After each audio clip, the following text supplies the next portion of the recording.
A fourth suspect wanted in connection with the murder of Jacksonville rapper Fulio is in custody now. Rashad Murphy was arrested after an hours-long standoff overnight at an apartment complex in Ortega. Riley Phillips joins us live now from those apartments with more about what happened. Riley?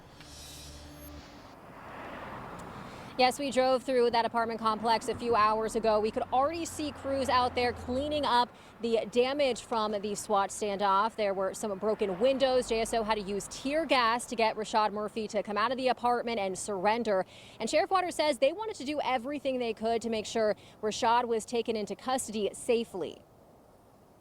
It just shocked me that he was here. Danielle Collins could not believe what happened in her apartment complex overnight. It was roped off around my car and everything, and people were standing out, and I was like, what's going on out here? And they was like, they had somebody held up in one of the apartments across the way. She lives at the Collins Preserve Apartments, where Rashad Murphy was taken into custody. Rashad is one of 5 suspects connected to the murder of Jacksonville rapper Fulio, and the 4th to be arrested so far. Sheriff TK Waters says JSO and the U.S. Marshal Service were able to track Rashad to these apartments. They evacuated nearby residents before negotiating with him to surrender.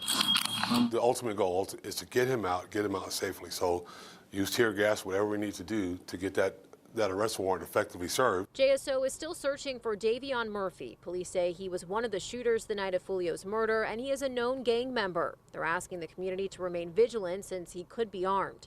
Sheriff Waters had another warning Tuesday for anyone considering retaliation or using music to incite more violence. When you're talking about murdering people for clicks and people that have actually lost their lives to street violence, and there's mothers out there, and there's fathers out there, there's siblings out there that listen to you brag about taking someone else's life. I think it's trash.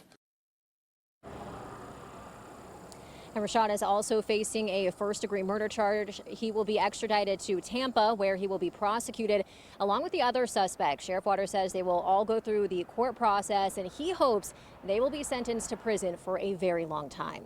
Live on the west side, Riley Phillips, First Coast News, on your side.